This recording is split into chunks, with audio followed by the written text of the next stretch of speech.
جمعې مبارک ورځ ده. ما ستاسو وړاندې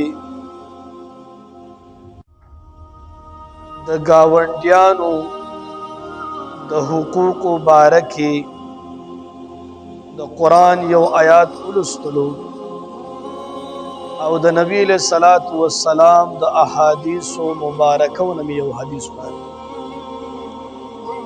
الله دې د عمل کولو توفیق را نصیب کړي. د گاونډي څه حق دی او د دې څومره دایره ده دا یاد ساتئ. د گاونډي دایره 40 کورونو پورې ده. 10 کوره خلاستا، 10 کوره ګس لاستا، 10 کوره مخامخ او 10 کوره شاته. دا د گاونډي دایره ده.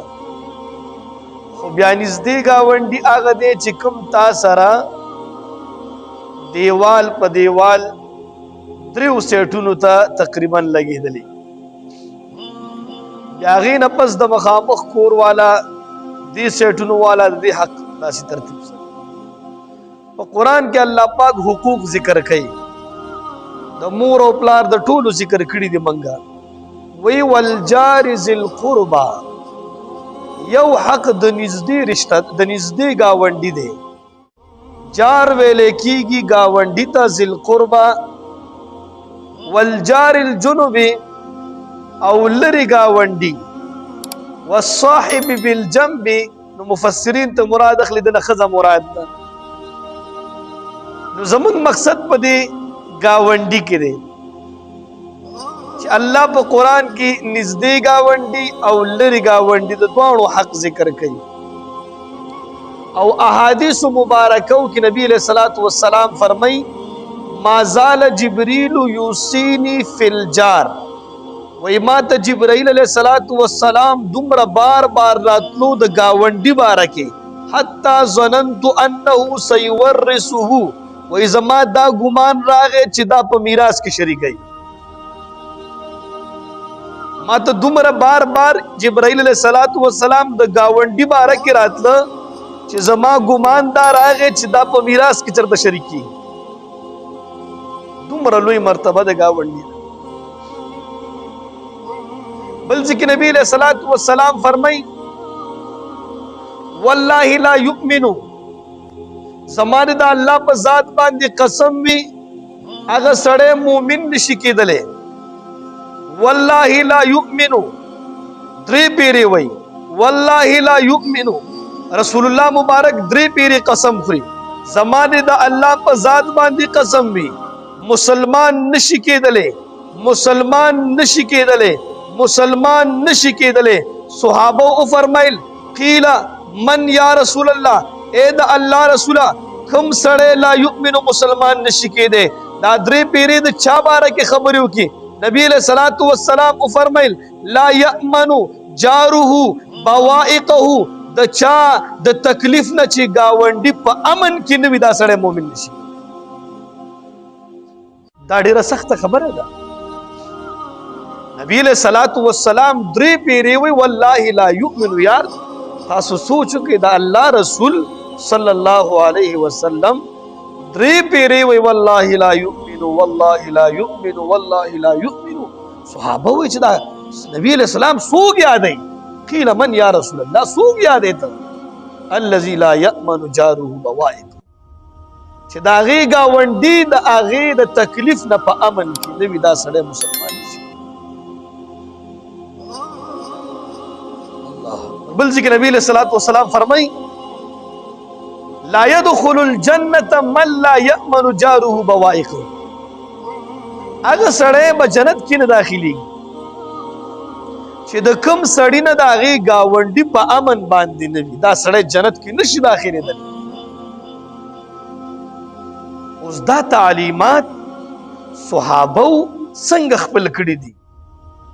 دا تعلیمات د ګاونډي نبی علیہ الصلوۃ والسلام څنګه خپل په عمل کړي دي؟ دا تعلیمات باندې بزرگان دین څنګه عمل کړي دي؟ يهوديان گاونډیان به دا غوي به څنګه خیال ساتل غي باره کې دوه درې خبرې. یو واری نبی علیہ الصلوۃ والسلام د عائشہ رضی الله تعالی عنها کور تراتلا. عائشہ باندې رسول الله مبارک ډیر ګران، نبی علیہ السلام باندې عائشہ رضی الله تعالی عنها ډیر ګران فطرتي، خو په عائشہ رضی الله تعالی عنها باندې ډیر ګران. د جو روټي ورته تیار کله کنه نمبر د نبی علیہ الصلوۃ والسلام دی چې نبی علیہ السلام برازي ملما برازي نو دورته د جو روټي تیار کړه. جو نبی علیہ الصلوۃ والسلام اځ کله راغو نبی علیہ السلام لګ ستړیو وای ماته زما بستر راکه زبلک شانتي آرام وکم. نبی علیہ الصلوۃ والسلام آرام وکم ودش دوس د جو روټي خله د گاونډي چيلې راغله او دا د جو روټي په خله کې واغست وتلو. عائشہ رضی الله تعالی عنها چې غنه و چې رسول الله مبارک را پانسي خو چيلې پسې ګټه پورې لاړو ګوري دا ګور چې دا چيلې راشي چې دا روټي خیر ده که کپي خوړې دي دا نور پتیوانو نبی علیہ السلام ته دا پخ کړی دا دې د مینې نه تیار کړو. وې دې کې نبی علیہ السلام سترګې را تاویش ولې وې اے عائشہ ولې وې اے دا الله رسوله تنن راغلی ما تا ته د جو روټي تیار کړه او دا چيلې د دې گاونډیانو راغله دا جو روټي یوړله او زه په دې کشمکش کې چې دا روټي تی واخلم. رسول الله مبارک ورته فرمایل اے عائشہ روټي تی واخله سیدا خود دې چيلې د وجنه دې گاونډي له تکلیف ورنه چيلې د وجنه گاونډي له دا ورشه ستا چيلې وګوره زماره جو روټي واغدا ورته نه خیر د روټي خلک یې وایلته خود دې د وجنه خپل گاونډي له تکلیف ورنه. دا چا فرمان دی؟ دا د رسول الله مبارک فرمان. څومره عجیبه تعلیمات دي جی خلک کوي کنه چرګې راشي دلته لږ شانتي غلو کې دا وګوره ستا چیلي دلته پچې واچولې په دې لانجې کوي او که نه کوي. وایي خیال کوه چې د چیلي د وجې نه دې ګاونډي له تکلیف راځي. عبدالله ابن عمر رضی الله تعالی عنه دا د عمر صاحب زوی و. وایي د یو ورځ په کور کې چیلۍ حلاله کړله. د ده په خوا کې یو یهودي ګاونډي و. وایي دا چې چیلۍ حلاله کړه نو بس ځان یې تیار کړه لږ بهر ووتو چې کور ته راغله خپل ښځې ته وایي اهدیتم لجارنا الیهود وایي آیا تا زما د یهودي ګاونډي له څه غوښه لیږلې ده او که نه څه هدیه دې ورته لیږلې ده او که نه. ښځې حیریان شو چې دا خو یهودي دی.